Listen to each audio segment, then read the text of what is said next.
Hello बच्चों, आप सभी को गुड मॉर्निंग। निशा पीसीएम एक्सपर्ट चैनल में मेरे सभी 10th क्लास के जो एसएससी बोर्ड के बच्चे हैं उनका एक बार फिर से बहुत बहुत वेलकम है। बच्चों, मैंने आपको पिछले दिनों मैथ्स के linear equation, quadratic equation, AP GP, matrices, remainders and factors theorem और कोऑर्डिनेट ज्योमेट्री में section formula and mid point formula based chapters करवाए थे, जो क्वेश्चन प्रीवियस ईयर एग्जाम में पूछे गए हैं और उनसे रिलेवेंट चीजें या जो भी आपके एग्जाम में क्वेश्चन पूछे जा सकते हैं। लास्ट टाइम मैंने कोऑर्डिनेट ज्योमेट्री में सेक्शन एंड मिड पॉइंट फार्मूलेज में आप लोगों को जो क्वेश्चन लिखा हुआ है सामने, एक डायमीटर था सर्कल का जिसके सेंटर के कोऑर्डिनेट दिए हुए थे और उसके एक्सट्रीम एंड मतलब ए का कोऑर्डिनेट दे रखा था और बी का कोऑर्डिनेट आपसे पूछा था और उस पर बेस्ड आपको किस प्रकार से रेडियस कैलकुलेट करना था, इस बारे में मैंने आपको बताया था कि हम इन क्वेश्चंस को किस प्रकार से सॉल्व कर सकते हैं। आज की क्लास में उसी सीरीज को आगे बढ़ाते हुए हम लोग अपना नेक्स्ट क्वेश्चन स्टार्ट करेंगे। जो भी और क्वेश्चन बचे हुए हैं डिफरेंट टाइप्स के, उन क्वेश्चंस को बच्चों हम लोग सॉल्व करने की कोशिश करेंगे। चलिए हम लोग आज की सीरीज का नया क्वेश्चन, नेक्स्ट क्वेश्चन आप लोगों के लिए हम लोग लेते हैं आज की सीरीज का। देखिए इसमें क्वेश्चन लिख रखा है, एक यहाँ पे बच्चों फिगर बना हुआ है। जैसे अगर मैं बनाने की कोशिश करूं कुछ इस तरीके से, ये आपका एक्स एक्सिस है पॉजिटिव या निगेटिव, ये वाई एक्सिस है पॉजिटिव या वाई एक्सिस है निगेटिव बच्चों, है ना। इसमें क्या है कि एक ये यहाँ पर एक ये ए बी लाइन है, स्ट्रेट लाइन है, ये ए है बच्चों, ये बी है आपका। यहाँ पर ये पॉइंट पी है, देख पा रहे होंगे बीच का पॉइंट होगा जिसके कोऑर्डिनेट बच्चों दे रखा है -3,4 दे रखा है, ठीक है। और जो आपका इसमें लिख रखा है कि ठीक है द पॉइंट पी, ये आपका जो पॉइंट पी है, the point P divides A B divide the point P जिसका कोऑर्डिनेट आपका दे रखा है -3,4। आज के इस सीरीज का ये 1 2 3 4 ये मान लीजिए पहला क्वेश्चन होगा। The point P -3,4 divide on A B divides क्या डिवाइड्स कर रहा है in the ratio 2:3, in the ratio बच्चों 2:3, 2:3 के रेशियो में डिवाइड कर रहा है। Find the coordinates of A and B, तो आपको बताना है इस हिसाब से find the coordinates of capital A and capital B, ठीक है। बहुत ही प्यारा क्वेश्चन है, बहुत ही सिंपल सा क्वेश्चन है। डायग्राम आपके सामने है, पॉइंट पी है, इसमें देख पा रहे होंगे जो कि ए बी को 2:3 के रेशियो में डिवाइड कर रहा है। इसका मतलब कि आपका जो एपी पार्ट है बच्चों वो 2 है और बीपी आपका कितना पार्ट है 3 है, ठीक है। तो आपको ए और बी का कोऑर्डिनेट बताना है। अब बताओ कोई भी बच्चा होगा, अगर मैं किसी से ए का कोऑर्डिनेट पूछूंगा तो कहेगा सर जो हमारा पॉइंट ए है वो एक्स एक्सिस पर लाई कर रहा है। जब एक्स एक्सिस पर लाई करेगा और ये एक्स की निगेटिव में है, ए हमारा कहां पे है निगेटिव एक्स एक्सिस पर है, बच्चों इसका कोऑर्डिनेट हम लोग कुछ भी लिखेंगे तो क्या होगा माइनस का, मान लो हम लोगों ने ए कामा 0 होगा कि नहीं होगा, -a,0। इसी प्रकार से अगर हम लोग b का कोऑर्डिनेट लिखना चाहेंगे जो कि y की पॉजिटिव में लिख रहा होगा आपको सामने, तो अगर हम इसका कोऑर्डिनेट लिखेंगे तो आप कहोगे सर 100% डैम श्योर कि जो हमारा b का कोऑर्डिनेट होगा सर वो 0,b होगा, क्योंकि y एक्सिस पर हमारा x हमेशा 0 होता है। अब बताओ ये हमारा क्या लिखा हुआ x1, y1, ये हमारा क्या लिखा है x2, y2 बच्चों, ये हमारा क्या लिखा है x, y, और ये हमारा क्या है रेशियो m, और ये रेशियो क्या है बच्चों n। तो हमारा फार्मूला क्या होता है x इज इक्वल टू, आप कहोगे sir m into x2 plus n into x1 divided by बच्चों m प्लस n। x की वैल्यू कितना है -3 दे रखा है, is equal to value put करना है, n की वैल्यू कितना दे रखा है 2 दे रखा है, इंटू x2 की वैल्यू बच्चों 0 है, प्लस n की वैल्यू 3 दे रखा है, x1 की वैल्यू बच्चों -a है, divided by m plus n, तो आपका क्या हो जाएगा 2 + 3 हो जाएगा। अब बताओ अगर आप यहाँ सॉल्व करोगे तो -3 -3 इज इक्वल टू, ये तो 0 हो जाएगा, -3a अपान 2 + 3 कितना हो जाएगा 5, -3 कैंसिल हो जाएगा, तो बच्चों a की वैल्यू कितना आ जाएगी 5 आ जाएगी। तो जो आपका a की वैल्यू 5 आई, अब अगर आप y लगा दोगे, कहोगे sir y is equal to m into y2 plus n into y1 divided by बच्चों m प्लस n, तो उसमें y की वैल्यू कितना दे रखा है आपके लिए 4 दे रखा है, तो 4 is equal to m into y2, तो आपका m कितना दे रखा है बच्चों 2 दे रखा है, इंटू y2 की जगह b दे रखा है, प्लस n इंटू n की जगह पे 3 दे रखा है, y1 आपका 0 है, divided by 2 plus 3 m plus n, solve कर दीजिए, 4 इज इक्वल टू कितना बनेगा 2b, वो 0 हो जाएगा अपन 2 + 3 5, 2 2 जा 4, तो b की वैल्यू बच्चों कितना आ गया 2 5 जा 10 आ गई। अब बताओ a का कोऑर्डिनेट आपको चाहिए था, तो a का जो कोऑर्डिनेट कितना था -a, 0 था, तो a की वैल्यू -5 रख देंगे तो आ जाएगा -5, 0 हो जाएगा। b का कोऑर्डिनेट बच्चों आपका था 0, b था, तो b की वैल्यू पुट कर देंगे तो क्या हो जाएगा b का कोऑर्डिनेट बच्चों 0, 10, that is your final answer. तो आप देख सकते हैं कि किस प्रकार से आप लोगों के सामने आपके बोर्ड पेपर में डिफरेंट टाइप से उन्हीं पर बेस्ड क्वेश्चन आपसे एग्जाम में पूछे जाते हैं। इसके बाद अगर हम लोग आज की सीरीज का दूसरा क्वेश्चन लेने की कोशिश करें, बहुत ही प्यारा सवाल होगा आप लोगों के लिए। अगेन मैं एक चैप्टर्स के जो भी क्वेश्चन बोर्ड पेपर में पूछे गए हैं या किस किस टाइप के पूछे जा सकते हैं, उनको मेरे द्वारा कराने की कोशिश आप लोगों के लिए की जा रही है, जिससे कि आप कम टाइम में बेहतर रिवीजन कर सके। इसके बाद बच्चों आज की सीरीज का हमारा अगला क्वेश्चन है given a line segment A B. दूसरा क्वेश्चन, ये सारे क्वेश्चन 3-3 नंबर के आपसे पूछे गए, 3-3 मार्क्स के जितने भी क्वेश्चन मैं बता रहा हूं सारे क्वेश्चन आपके बोर्ड पेपर में पूछे गए हैं। Given a line segment, given ए बच्चों लाइन सेगमेंट, एक लाइन सेगमेंट है A be joining the points, A be joining the points, किसको किसको आपको ज्वाइन करना है, a -4, 6 है बच्चों, a जिसका कोऑर्डिनेट -4, 6 है, एंड b जिसका कोऑर्डिनेट 8, -3 है, और जो आपका b है जिसका कोऑर्डिनेट बच्चों 8, -3 है। पहला पार्ट में पूछा है फाइंड द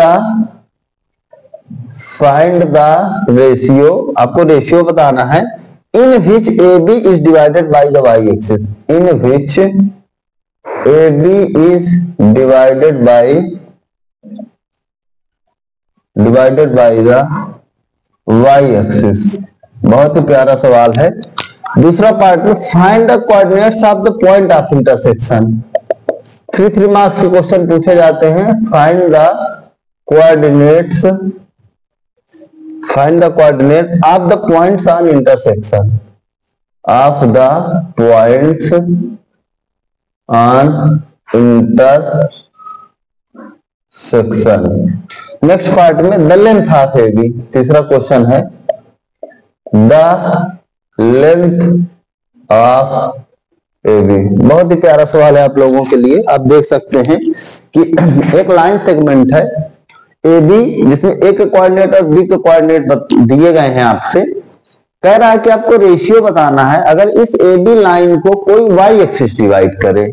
ठीक है, ए बी लाइन को कौन डिवाइड करता है, वाई एक्सिस। तो अगर मैं धीरे से समझाने की कोशिश करूं आपको कि अगर ये मेरा x है ये y है, अब बताओ -4, 6, आप कहोगे कि सर जो 100% कोऑर्डिनेट लाई करेगा वो कहीं यहां पर लाई करेगा, -4, 6 सेकेंड क्वाड्रेंट में, क्योंकि x माइनस है y प्लस है, और आपका जो b है 8, -3 वो 100% फोर्थ क्वाड्रेंट में लाई करेगा। बच्चों कहां पे लाई करेगा, आप लोगों का फोर्थ क्वाड्रेंट में लाई करेगा, क्योंकि यहाँ पर x प्लस है और y आपका क्या है बच्चों माइनस है, तो आपका कहां पे लाई करेगा, फोर्थ क्वाड्रेंट में। तो अगर हम इसकी बात करें तो आपका कहीं पर ये जो क्वाड्रेंट होगा x में 8 जाना है, कहीं यहाँ पे y में -3 अप्रॉक्सीमेट वैल्यू कहीं यहाँ पर आएगी हमारे हिसाब से 8, -3।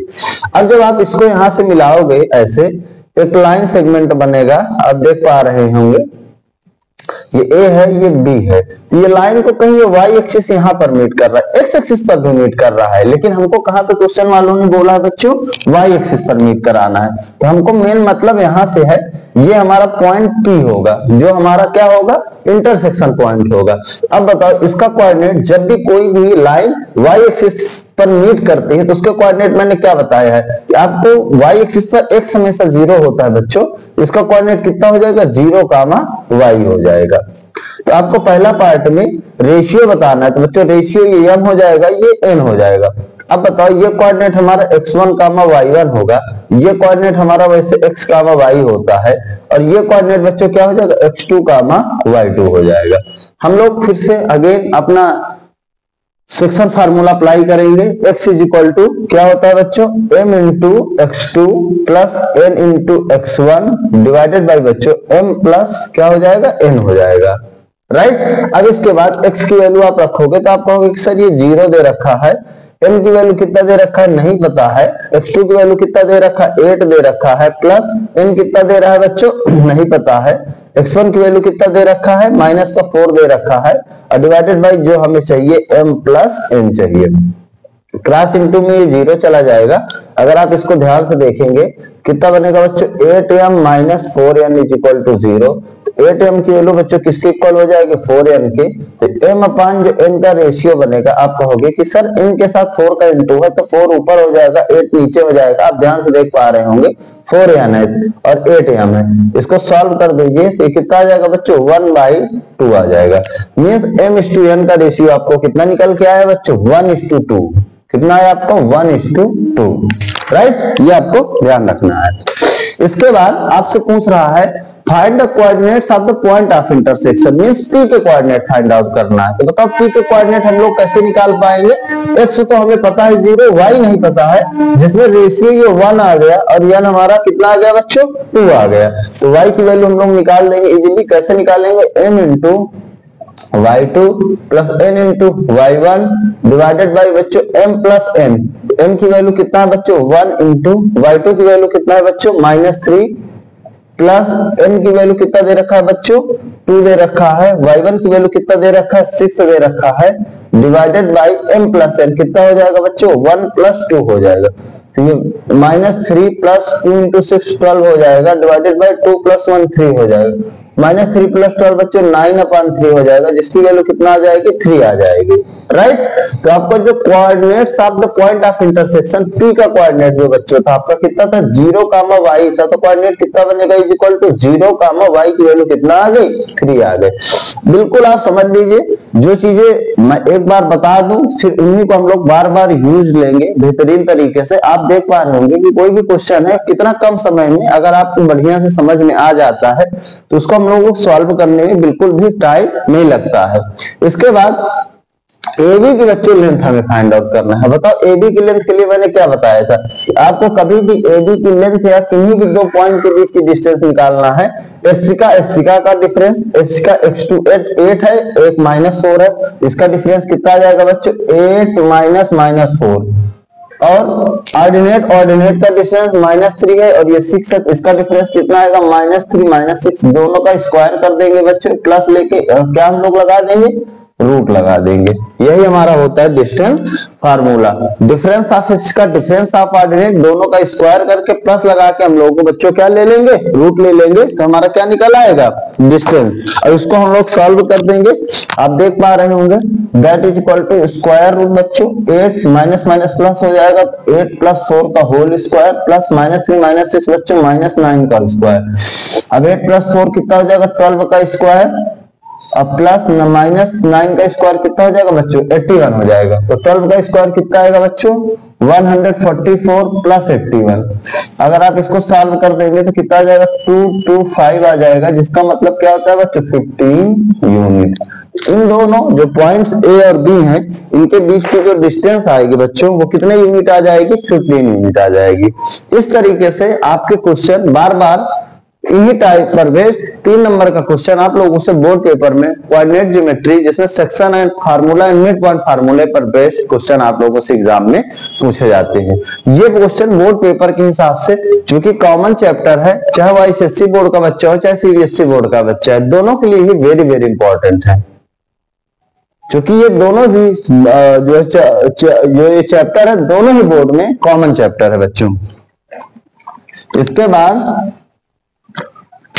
हम लोग नेक्स्ट क्वेश्चन को सॉल्व करने की अगर कोशिश करते हैं आज की इस सीरीज का, अगेन जो कि आप लोगों से 3 मार्क्स का आपके बोर्ड पेपर में क्वेश्चन पूछा गया है, बहुत ही प्यारा सवाल है। देखिए यहाँ पे कह रहा है ABC is a triangle, ABC is a triangle, ABC एक ट्राइंगल है जिसमें G दिया हुआ है। देखिए G का मतलब बच्चे समझ गए होंगे कि हमेशा ये किसको रिप्रेजेंट करता है, सेंट्रॉइड को। किसको रिप्रेजेंट करता है, सेंट्रॉइड को। Is the centroid of a triangle, देखिए बता भी रखा है, नहीं भी पता तब भी आपको हमेशा समझ रहा है कि किसको बताता है बच्चों, सेंट्रॉइड को रिफर करता है। Is the centroid of a triangle if A is equal to 1,3, if बच्चों जो A है उसका कोऑर्डिनेट कितना 1,3 है और B का कोऑर्डिनेट बच्चों कितना है 4,B है, एंड जो C का कोऑर्डिनेट है बच्चों वो कितना है A,1 है। C का कोऑर्डिनेट बच्चों A,1 है। Find A and B, find आपको करना है small a and small b, also find the length of side BC। आपको क्या चाहिए, also find the length of side BC। आपको BC की लेंथ फाइंड आउट करना है। ये दो क्वेश्चन है, एक तो A और B की वैल्यू बताना है और दूसरे में आपको BC की लेंथ की BC जो साइड है उसकी लेंथ बताना है। ये आपका तीसरा क्वेश्चन है आज की सीरीज का। बहुत ही छोटा क्वेश्चन है और बहुत ही प्यारा सवाल है। हम लोग इसको 1 मिनट में सॉल्व करने की कोशिश करेंगे। देखिए ABC एक हमारा ट्राइंगल है जिसमें ये A है बच्चों, ये B है हमारा और ये C है। A का कोऑर्डिनेट बच्चों आपको दे रखा है 1,3 दे रखा है, B का कोऑर्डिनेट आपको दे रखा है 4,B दे रखा है, C का कोऑर्डिनेट बच्चों आपको A,1 दे रखा है 1। ठीक है, G आपका इसके कोऑर्डिनेट दे रखा है जो कि सेंट्रॉइड है 4,3 दे रखा है। तो हमको A और B की वैल्यू बताना है। अब बताओ हम लोग कैसे निकालते हैं, इसको x1, y1 मान लेते हैं बच्चों, इसको x2, y2 मान लेते हैं, इसको क्या मान लेते हैं x3, y3 मान लेते हैं, और जो G होता है उसको क्या मान लेते हैं x, y मान लेते हैं।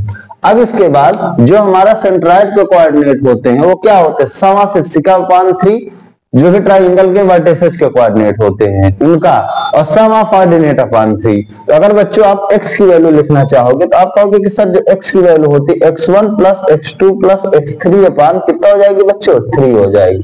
x की वैल्यू कितना है 4 इज इक्वल टू x1 आपका कितना है 1 प्लस x2 कितना है आपका 4 प्लस x3 कितना है a अपॉन बच्चों कितना हो जाएगा 3 हो जाएगा। सॉल्व कर दीजिए, 3 4 जा 12 क्रॉस इनटू में हो जाएगा 1 प्लस 4 5 प्लस a, तो बच्चों यहाँ से a की वैल्यू कितना हो जाएगी आपकी 12 माइनस 5 हो जाएगी, दैट इज इक्वल टू 7 हो जाएगी।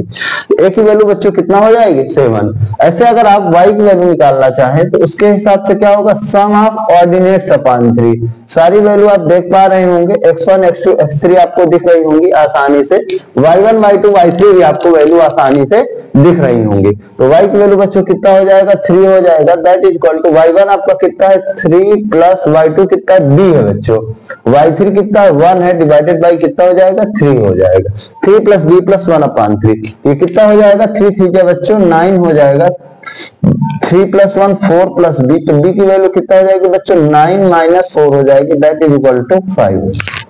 देखिए a की वैल्यू निकल के आ गई 7 और b की वैल्यू निकल के आ गई आपकी 5। ठीक है, इसके बाद अगर आपको BC की लेंथ बताना है, इसकी लेंथ बताना है। अब देखो इसके कोऑर्डिनेट पता चल गए, क्योंकि B की वैल्यू 5 आ गई तो इसका एग्जैक्ट में कोऑर्डिनेट बच्चों कितना हो जाएगा 4,5 हो जाएगा। A की वैल्यू निकल के आ गई 7, तो एग्जैक्ट में ये कोऑर्डिनेट हो जाएगा 7,1। तो तब BC की वैल्यू निकालने के लिए मैं क्या लगा दूंगा, डिस्टेंस फार्मूला। उसमें डिस्टेंस फार्मूला क्या होता है, डिफरेंस ऑफ इसका and difference of coordinate, difference of इसका 7 है, ये 4 है, इसका डिफरेंस कितना हो जाएगा 7 - 4, कोऑर्डिनेट 1 है 5 है, इसका डिफरेंस बच्चों कितना हो जाएगा 1 - 5, दोनों का स्क्वायर करके प्लस लगा देंगे और हम लोग क्या लगा देंगे स्क्वायर रूट लगा देंगे। अगर आप इसको अब सॉल्व करो तो 7 - 4 का स्क्वायर बच्चों कितना हो जाएगा 3 हो जाएगा, और 3 का स्क्वायर कितना हो जाएगा 9 हो जाएगा, 1 - 5 4 हो जाएगा, इसका स्क्वायर 16 हो जाएगा और इसकी वैल्यू 25 आ जाएगी। तो आंसर आपका कितना आ जाएगा बच्चों 5 unit. That is final answer आपका कितना आ गया 5 यूनिट आ गया। इस तरीके से हम लोग कोई भी क्वेश्चन देखिए, जो भी आपके बोर्ड पेपर में क्वेश्चंस आते हैं, एग्जामिनर को पता है कि बच्चों को 3 आवर्स में उस with in time question solve करना है। तो कोई ऐसा भी क्वेश्चन नहीं देगा जो कि बहुत ही जिसका लेवल हाई हो। सवाल ऐसे ही पूछे जाते हैं कि वास्तव में पता चल पाए कि बच्चे ने पूरे साल क्या पढ़ा है और उसने क्या सीखा है। ऐसा मतलब नहीं कि आपको बहुत क्वेश्चन का लेवल रहता है, लेकिन 90% आपको देखिए, अगर 100% सवाल है आपका जो कि आपका बोर्ड पेपर में क्वेश्चन है, तो उसमें तो देखिए कम से कम 70% तो बच्चों रिपीटेड होंगे। 100% ये आपके बैक ईयर के सवाल पूछे जाएंगे, 70% रिपीटेड क्वेश्चन होंगे, 20% का लेवल थोड़ा मॉडरेट रहेगा, और जो 10% होंगे बच्चों वो न्यू क्वेश्चन आपके लिए पेपर में डाले जाते हैं, जिनके लिए जो एक अच्छा बच्चा होता है, स्मार्ट बच्चा होता है, उसको 10% के लिए मेहनत करनी पड़ती है बेहतरीन तरीके से। और ये 2 नए क्वेश्चन होते हैं कि बुक के क्वेश्चन नहीं होते, थोड़ा बुक से, जैसे अब क्या है CBSE board, ICSE board, UP board, अलग अलग पब्लिकेशंस की अलग अलग बुक से चलते हैं। तो हो सकता है जो आप बुक से पढ़ रहे हैं उस बुक से ना लेकर किसी दूसरी बुक का वही सब्जेक्ट का और उसी टॉपिक का क्वेश्चन उठा लिया जाए, तब आपके लिए वो नया लगेगा।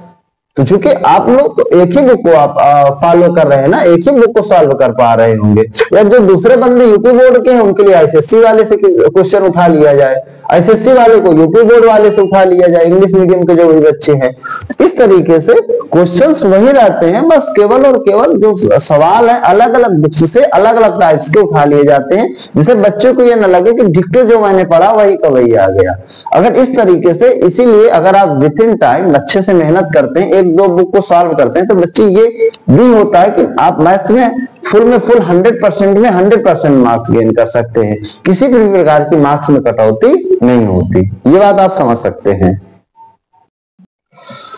बच्चों, हम लोगों ने इस क्वेश्चन को करने की कोशिश की, उसके बाद आज की सीरीज का हम लोग नेक्स्ट क्वेश्चन को करने की कोशिश करते हैं, क्योंकि हमारा जो भी क्वेश्चन आप लोगों से प्रीवियस ईयर पूछे गए उसमें section formula and mid formula पर बेस्ड लास्ट क्वेश्चन होगा आज की सीरीज का, जिसमें अगला क्वेश्चन है हमारा नेक्स्ट क्वेश्चन। बहुत ही प्यारा सवाल है, जहां पे बोल रखा है A and B are 2 points, A and B are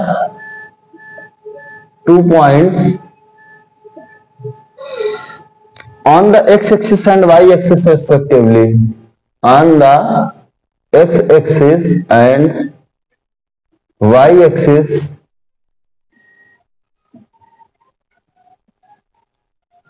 respectively, P2, -3 is the mid point। देखिए P जो 2, -3 उसके कोऑर्डिनेट हैं, इज द मिड पॉइंट, क्या है बच्चों मिड पॉइंट है ऑफ द AB, AB का बच्चों ये मिड पॉइंट है। Find the first part coordinates of A and B।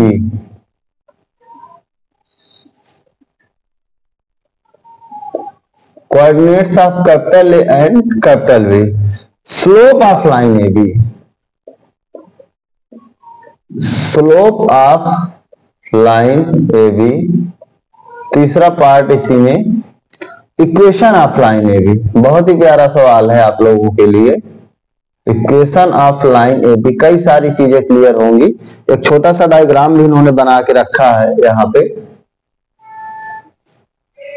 कुछ इस तरीके से। ये आपकी बच्चों AB लाइन है, ये A का कोऑर्डिनेट है आपका, ये B का कोऑर्डिनेट है। यहाँ पे कहीं पे मिड पॉइंट है P, जिसका कोऑर्डिनेट दे रखा है 2, -3। ये आपके सामने क्वेश्चन है आज की सीरीज का, ठीक है। ए और बी 2 पॉइंट्स आपको दिख रहे होंगे, एक पॉजिटिव एक्स एक्सिस पर है, एक नेगेटिव वाई एक्सिस पर है।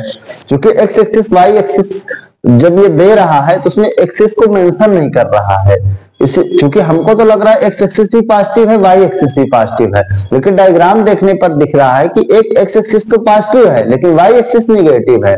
पी जो जिसके कोऑर्डिनेट 2, -3 है, that is the mid point of A B. A B का मिड पॉइंट है, तो हमें ए और बी के कोऑर्डिनेट बताना है। तो बच्चों को पता है कि सर जो ए का कोऑर्डिनेट होगा, क्योंकि एक्स एक्सिस पर लाई करेगा, इसका कोऑर्डिनेट कितना होगा बच्चों, a, 0, क्योंकि एक्स एक्सिस पर y इक्वल टू 0 होता है। पॉजिटिव एक्स एक्सिस है इसलिए x को हमने प्लस से लिखा है और y हमारा 0 है। b हमारा निगेटिव y एक्सिस पर लाई कर रहा है, इसका मतलब y एक्सिस पर x तो हमारा 0 होगा नो डाउट, लेकिन y हमारा -b होगा। ये आपको ध्यान रखना है क्योंकि y निगेटिव y एक्सिस का है। अब इसके बाद आप देख पा रहे होंगे ये कोऑर्डिनेट हमारा बच्चों कितना हो जाएगा, x1, y1 हो जाएगा। ये कोऑर्डिनेट बच्चों हमारा x2, y2 हो जाएगा। ये कोऑर्डिनेट हमारा x, y हो जाएगा। मिड पॉइंट फार्मूला लगा देंगे। मिड पॉइंट है x1 plus x2 divided by 2। x की वैल्यू बच्चों 2 दे रखा है, x1 की वैल्यू हमारी a दे रखा है, प्लस x2 की वैल्यू 0 दे रखा है, डिवाइडेड बाई 2। क्रॉस आंसर कर दीजिए तो 2 2 4 इज इक्वल टू 8। a की वैल्यू बच्चों कितना आ गई, 4 आ गई। इसी प्रकार से अगर आपको b फाइंड आउट करना है तो आप y वैल्यू लगा देंगे, तो y इक्वल टू क्या होता है बच्चों, y1 plus y2 divided by 2 हो जाएगा। y की वैल्यू कितना दे रखा है, -3, y1 की वैल्यू कितना दे रखा है, 0, प्लस y2 की वैल्यू -b डिवाइडेड बाई 2 हो जाएगा।